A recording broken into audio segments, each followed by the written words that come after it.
What a terrific Tuesday. Happy Veterans Day to you. And in the house, I have Nancy Walton. Good morning, Nancy. Good morning. And I have Robin Deaton as my partner in crime, my co-host this morning. Good morning, Robin. Good morning. With the YMCA and preschool and all that you do, the many hats you wear over there, Robin. And thank you for coming in and being a co-host with me and wearing the hat this morning. Thank you so much. And do you want to thank our sponsors this morning? We do, Robin, absolutely. Let's thank Fox Lee, all right, Meadowview, Salem Crossing, and Dr. Mindy Gunn. Oh, wonderful. Very good. Great sponsors. We want to thank them so much. Now, Robin, with the preschool, have you been talking with your preschool about Veterans Day? Yes, and actually today we're going to make flags. Awesome. We're going to do some flags, and we've been talking about veterans, and different kids have stories about grandparents, and so yeah, they kind of know what it's about, and then we can watch some videos of veterans.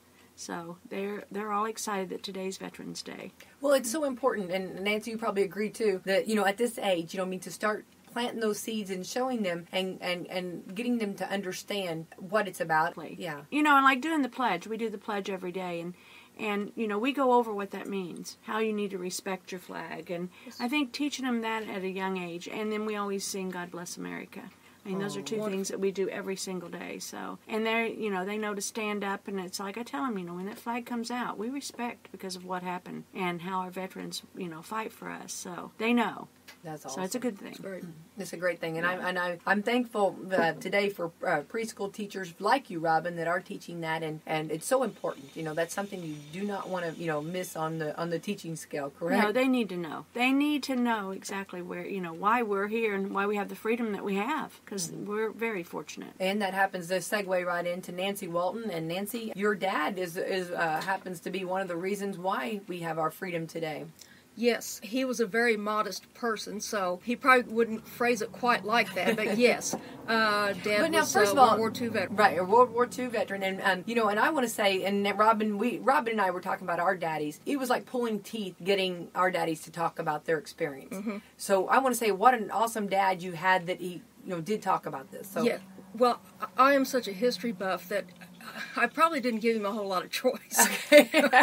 Maybe Robin and I should have worked a little harder on that. Yeah, exactly. I probably asked him. I asked him thousands of questions. So, that's awesome. Okay. I probably didn't give him a lot of choice, Becky. Well, let's hear his story and tell the name again. I'm so sorry. My dad's name was Arthur Walton. He was captured by the Germans at the Battle of the Bulge. And as I was telling you earlier, I realize we're not on TV, so you can't see this, but I did bring a little something in.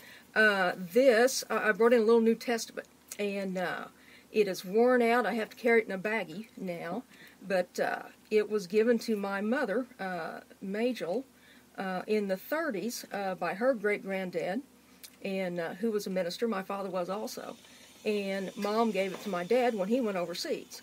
And inside the Bible, and I have that also, was a picture of my mother with 3 of my brothers. I have 7 brothers and sisters. And because when Dad went overseas, Mom and Dad had 4 children, all under the age of 4. Oh. My sister Rosanna was only 2 weeks old when Dad was drafted. Oh. So, and I want to say that up front because a lot of times in the family, when we talk about Dad's experiences, I think sometimes we shortchange Mom a little bit. Because she had a very difficult time, too. I would say that many under 4? Yes. My goodness. Yes. Living out in the country. Well, the first thing she had to do was learn how to drive a car. Yeah, remember, this was, 1944. And, she had 4 children at the age of 4. In the country, had to haul her water inside, had to burn wood for heat, that type of thing. And think about cooking meals. We didn't have microwaves. Right. We did. Right. No Pampers. No. There wasn't any. Right. No, those instant meals. You know what I mean? Right. But Dad was captured at the Battle of the Bulge. The Battle of the Bulge, little historical perspective, was the largest battle of World War II. There were 610,000 men who fought at the Battle of the Bulge. It started on December the 16th in 1944. It ended on January the 25th of 1945. And Dad was captured on January 11th, 1945. The history books refer to it, I believe, as like Hitler's last throw of the dice. And it took the Allies totally by surprise. They had no idea that he still was able to mount that kind of offensive. the D-Day landings had already taken place in June of 44, and we'd already started pushing the Germans back. But he launched this offensive. That's the way it got its name, the Battle of the Bulge, was because of the shape of the map.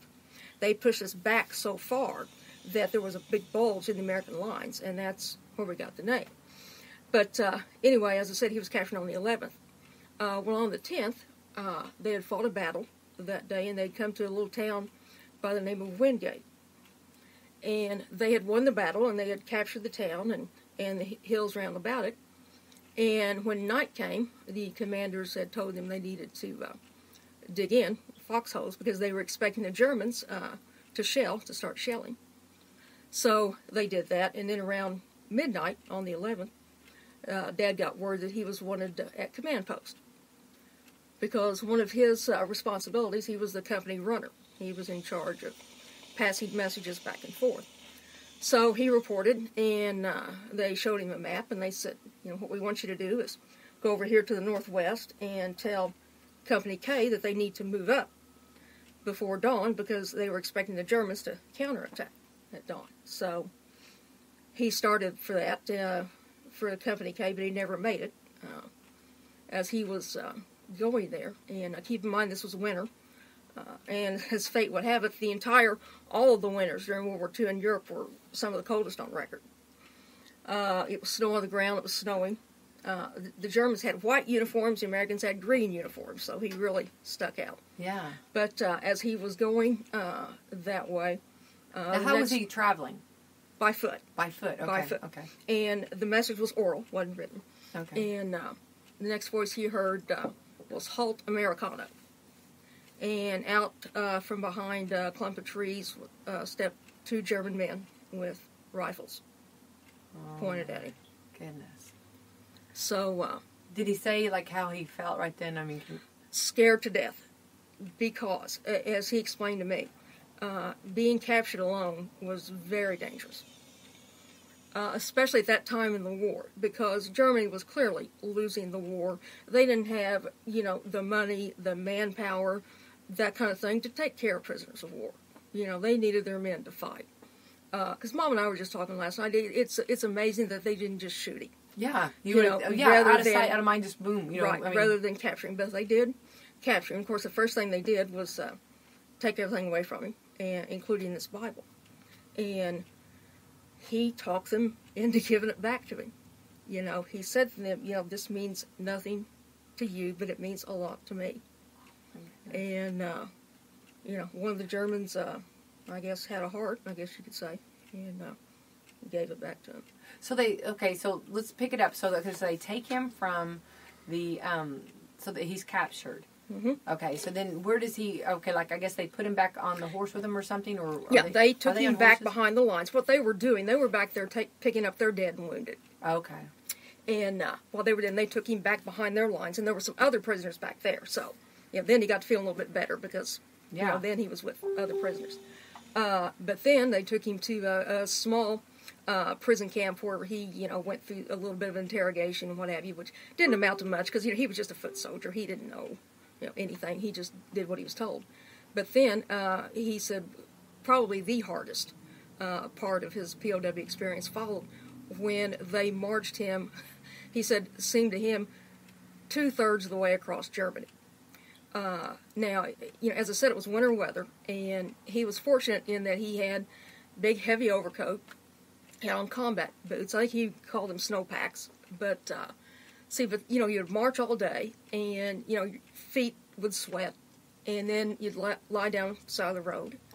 And then the next morning, you'd get up, your feet and legs would freeze. And, you'd get up the next morning, you wouldn't be able to feel your legs or your feet. They'd all be numb. But, as Dad would say, his phrase was, you had better be able to get up and walk again because if you didn't, they weren't going to fool with you. That was his phrase. They weren't going to fool with you. But he said, after a time of, you would stomp your feet and, rub your legs and you would get to where you could walk again. Circulation going, yeah. Right.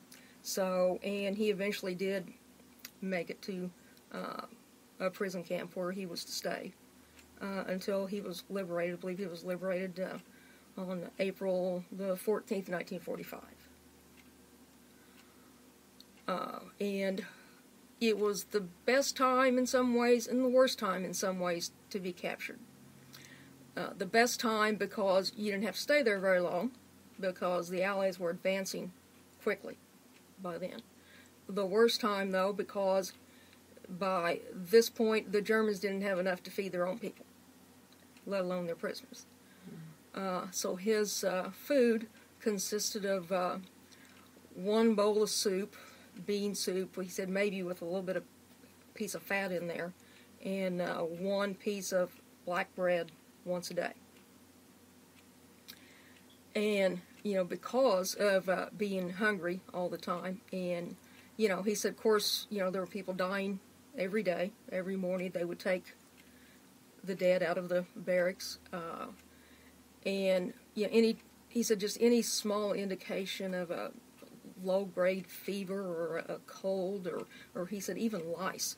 Sometimes the men just didn't have enough resistance. Or he said that a lot of them would just give up. And they would die just from just giving up and not trying to resist. And so to keep from falling into that condition, he volunteered to work in the camp. And one of the things he did was he helped haul food back to their kitchen. And in doing so, he started stealing food. He started stealing little small potatoes. He could put those like around his socks. And then they would search him and they wouldn't find him. Well, he got by with that a few times, but then they caught him. Oh. And the charge, they charged him with stealing from the Third Reich. And they threw him into this dungeon, which was a prison inside a prison. Now, the story I'm about to tell you is the truth. My dad was a preacher. He did not make things up. But if you were to put this in a screenplay or something, you would think, we're not going to tell this story because it's so crazy people won't believe it, but it is the truth. They put him into this dungeon, and he said, very, very dark. He looked around, and finally, you could make out of a few people, lying on the floor, a few people setting up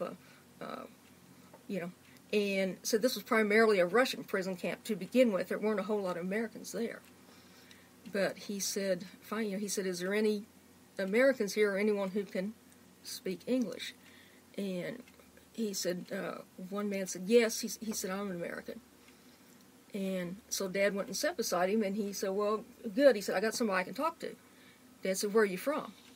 And the man said, Indiana. No. And Dad said, good, I'm from Indiana too. He said, what part of Indiana are you from? And the man said, well, have you ever heard of a little town called Borden? Oh my goodness. This is like crazy cool. And Dad said, yes, I have, because I'm from Salem.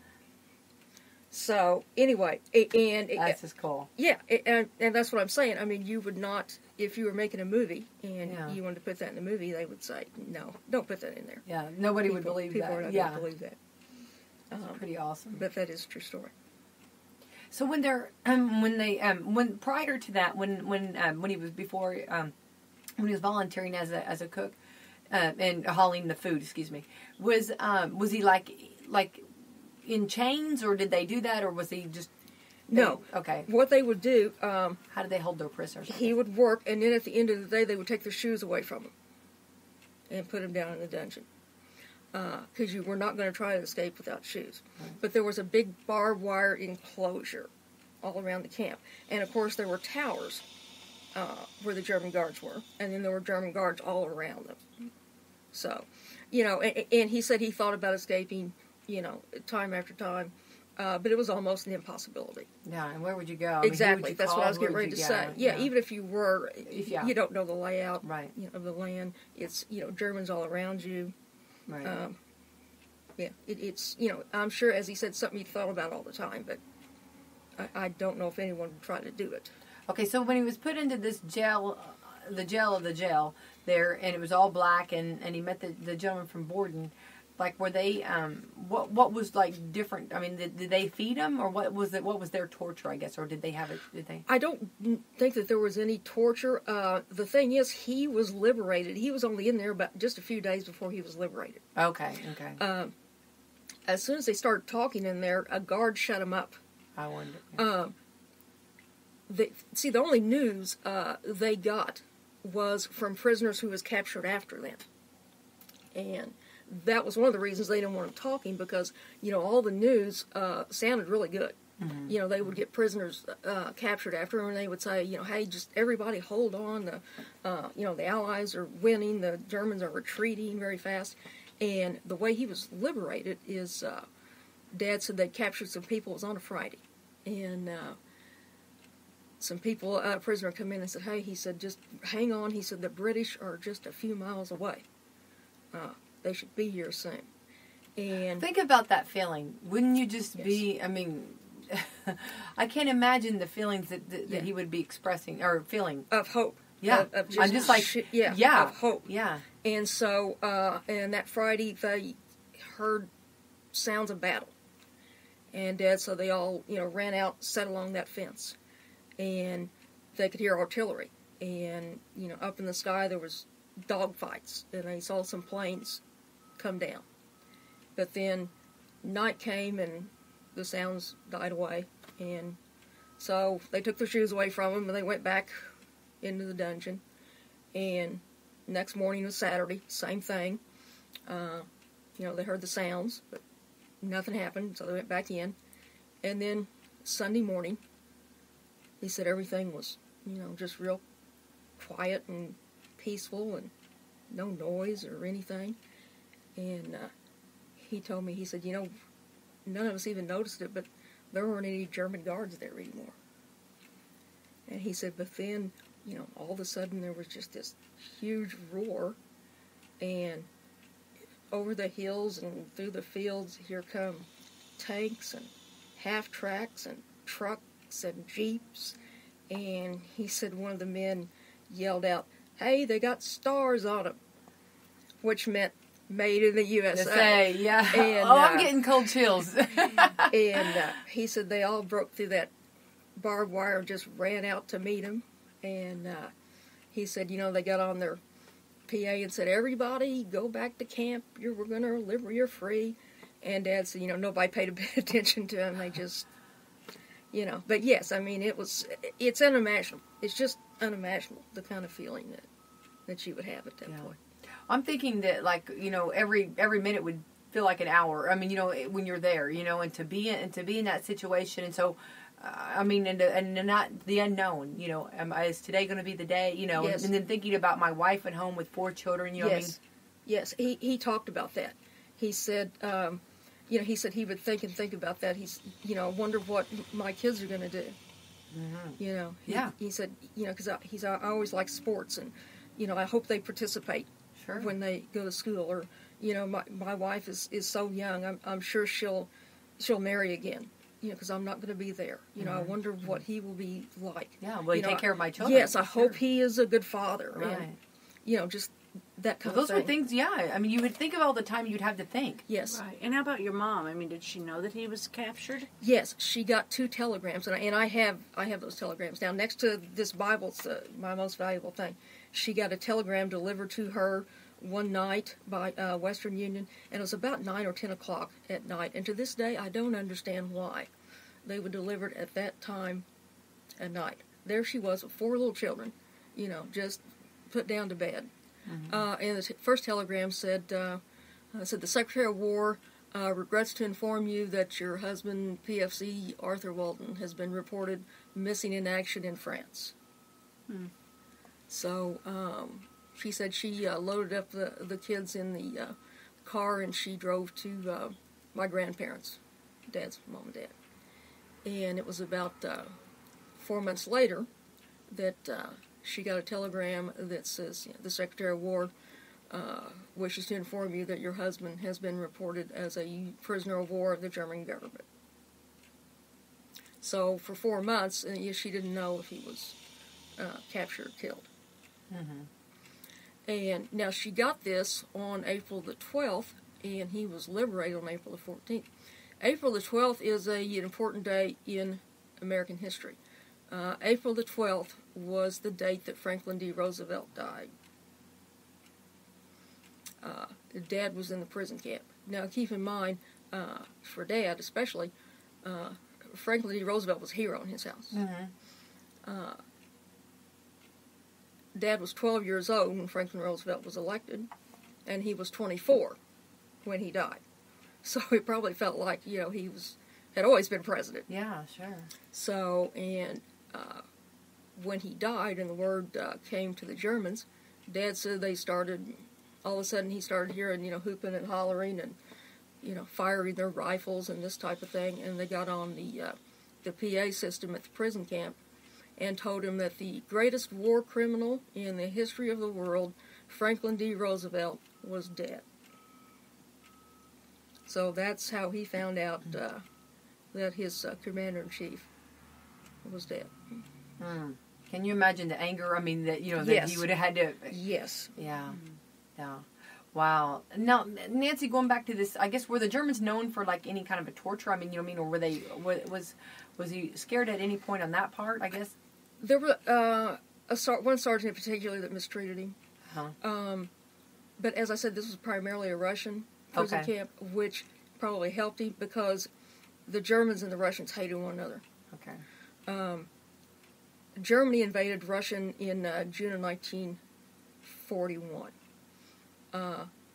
and took millions of prisoners and mistreated them horribly. In the beginning, I mean, they didn't even make arrangements for barracks or to even feed them. Many of them starved to death or froze to death. The ones that were, and then when the Russians started pushing them back, they treated them just as horribly. When the war ended in 1945, millions of Germans who were prisoners of war, majority of them never went back, and a lot of them who did return to Germany didn't return to Germany until the 1950s, and the war was over in 1945. So you don't want to say he was fortunate in that respect, right? But, yeah. They hated the Russians much more than they hated the Americans. So, in that sense, being in a Russian prison camp was not a bad thing. Okay. Well, that's good to know that. But of course, I'm like Robin asked on your mother. I mean, but when when you're here and you're getting these reports, you're not the unknown's the worst. Right. Right. And it was a totally different time. There was such censorship.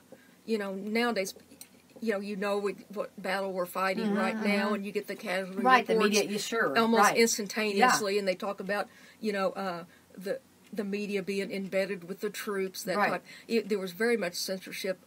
You would see, of course, there was no television. You would see newsreels before a movie.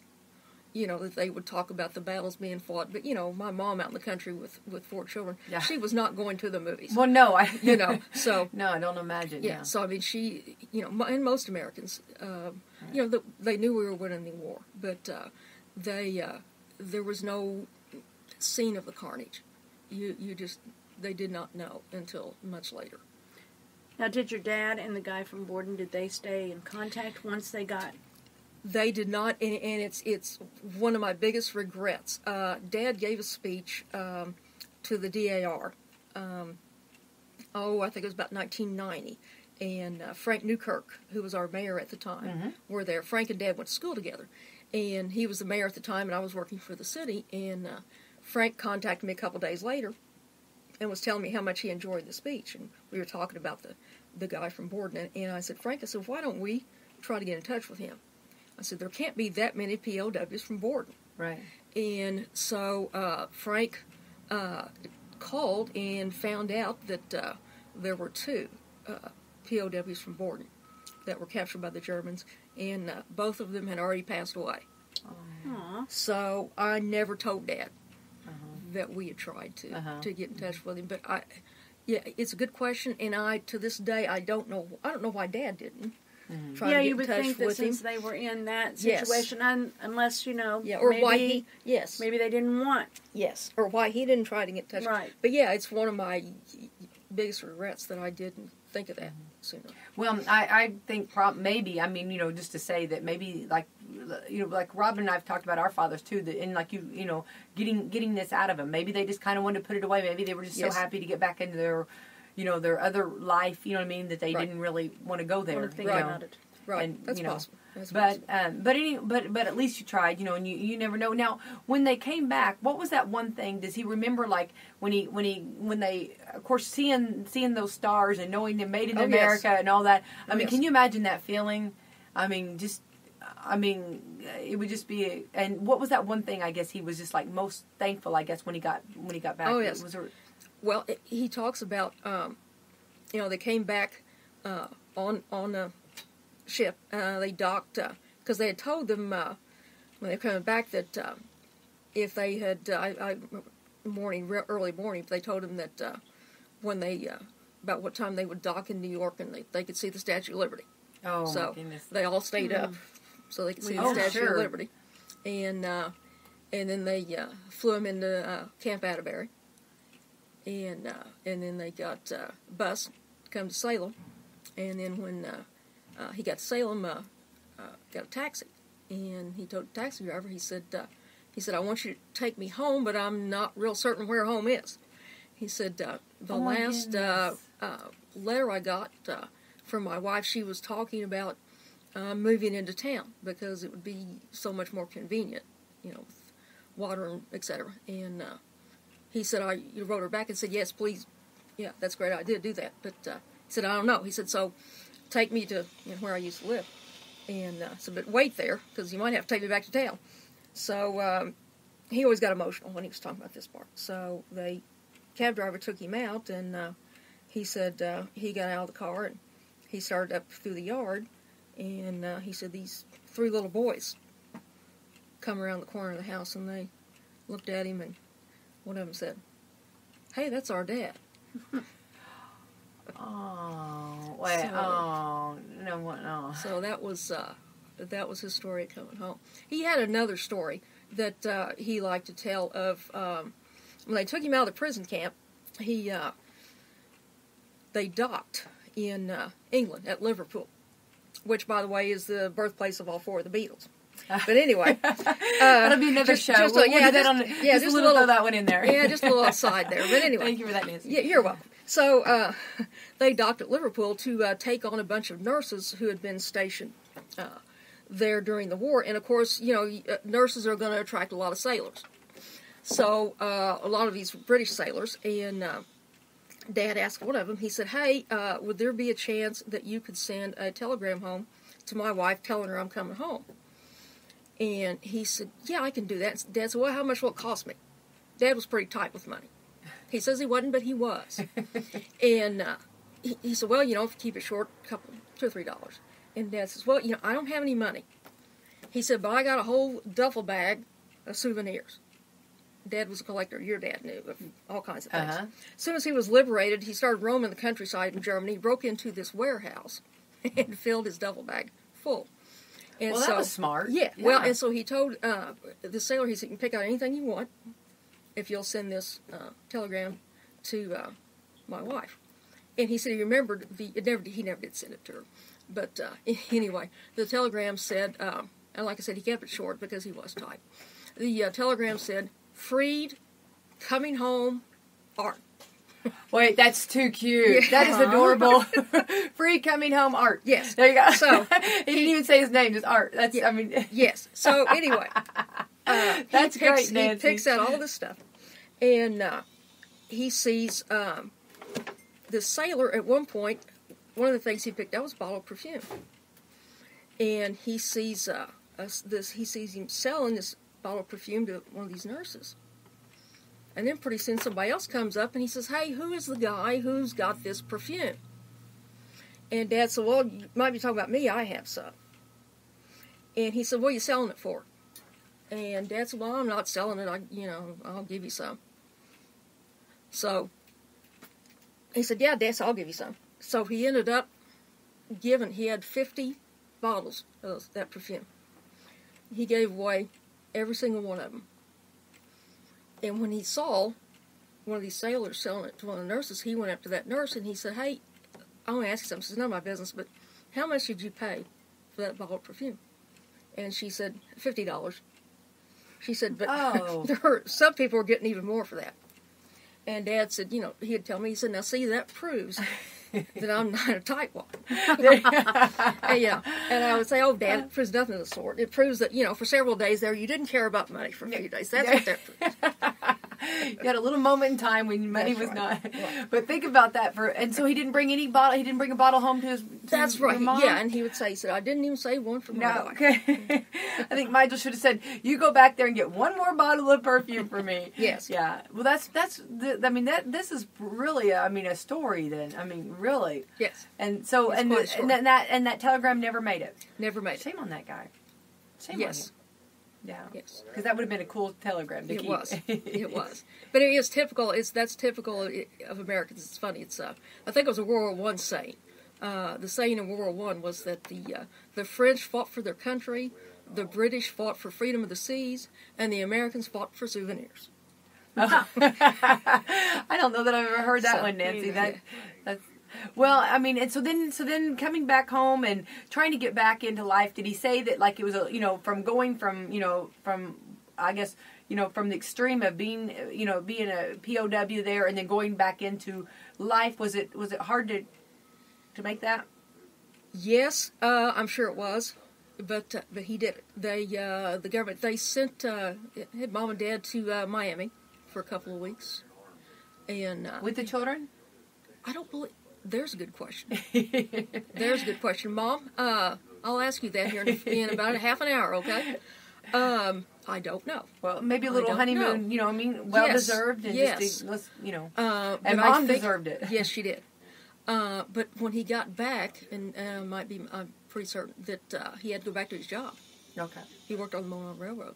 Oh, that's a cool story too. Yes, yeah. That's one of the reasons he survived that prison camp. Dad was a very, very hard worker.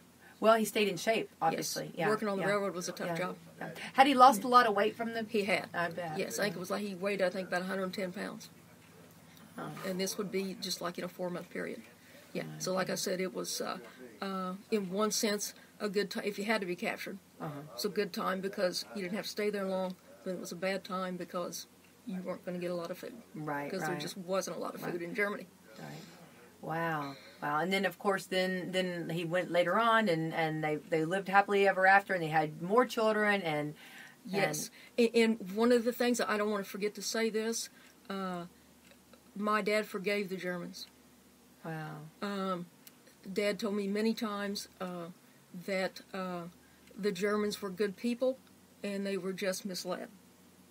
He told me that many times, and I try to remember that because one of my faults is that I have a tendency to want to hold grudges. Well, and I try to remember that because I think, well, Dad forgave the Germans.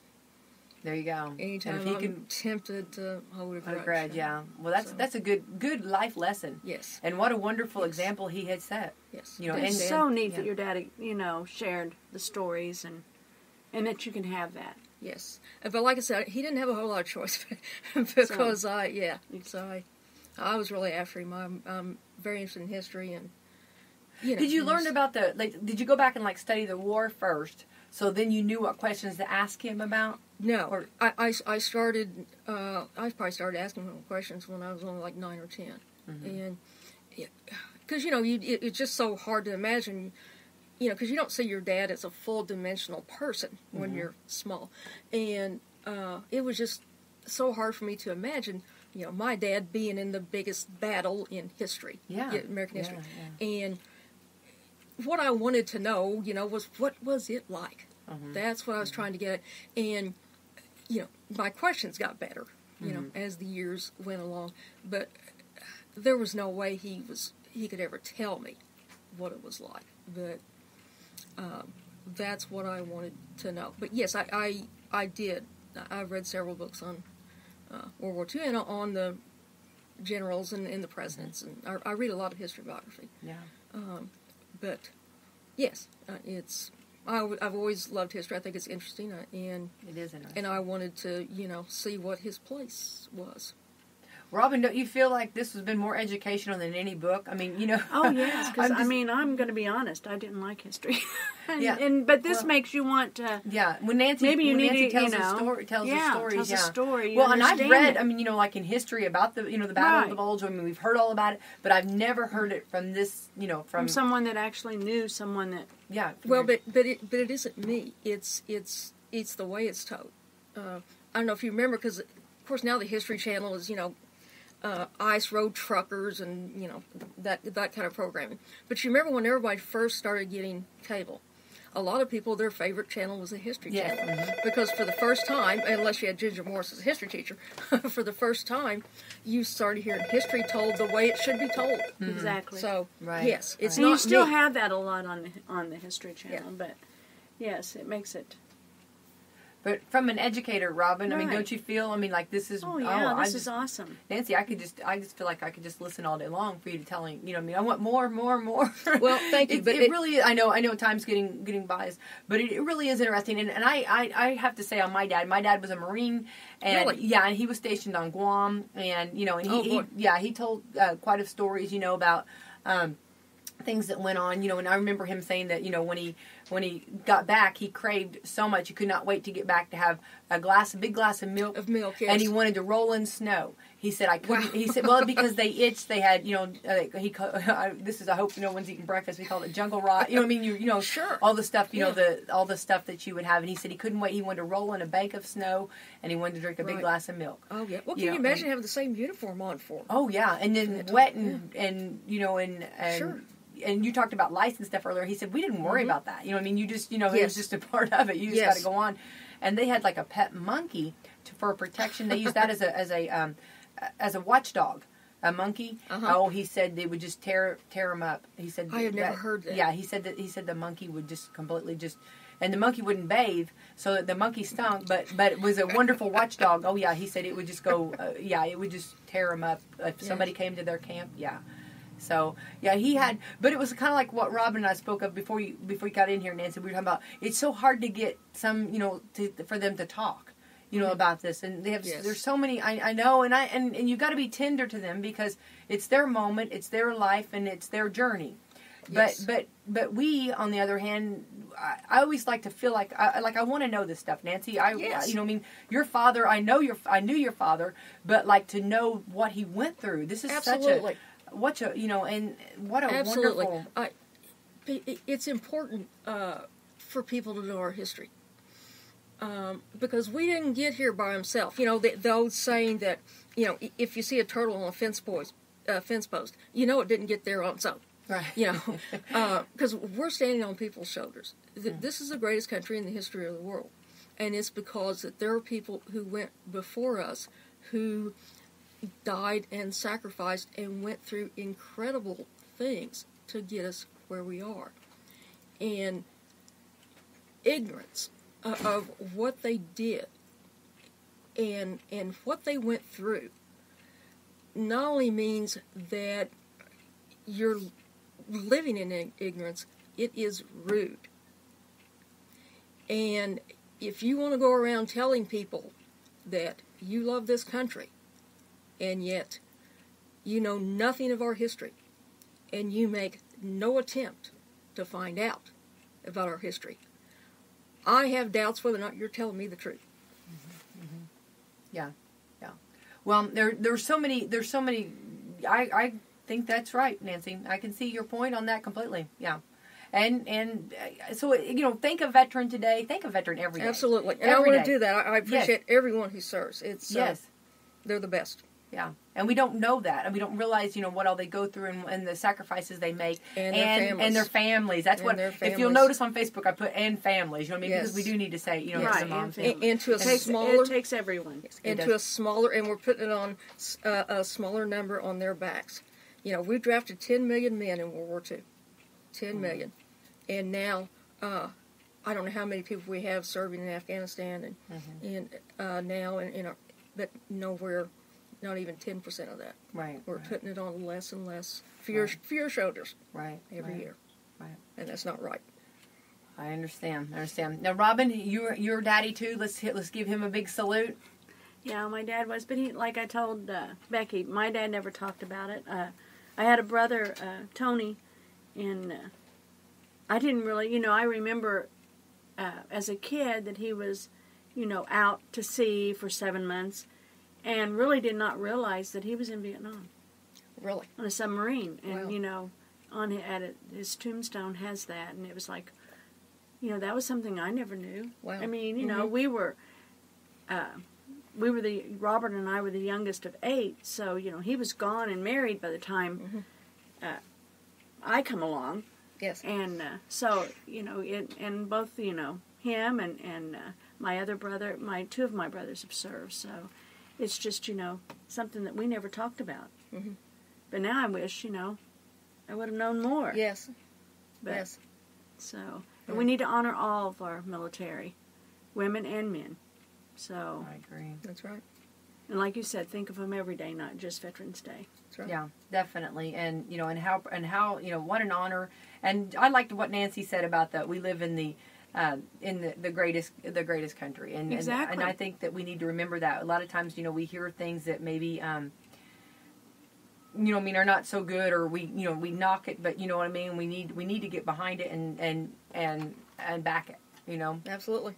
And so wow, this has been a wonderful Veterans Day, and I want to thank Nancy. Nancy said, "Oh, my dad." She said, "We got a beautiful story." And Nancy, I'm so glad that you reached out, because what a beautiful story that was. I appreciate the opportunity. I don't usually push myself forward like No, this. I too. want you to. But No, I know, but I'm so thankful. I wanted to do it for my dad. So Well, you should, and it was a story that needs to be told. thank you very You much. did a wonderful job, and thank you for teaching us. Thank you very much. Yeah. You've made my morning. Yes. Awesome.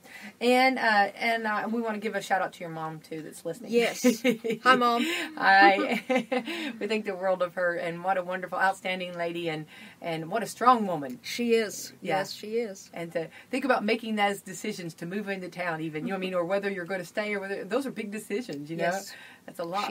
She's had a lot of big decisions in her life and made the right ones. There you go. That's awesome. Proud daughter. You should be. Very much so. All right, and Robin, let's thank our sponsors this morning. Okay, Fox Burley, Mindy Gunn, Dr. Black Eye Association, Meadowview, and Salem Crossing. All right, thank you, Nancy. Thank you. Robin.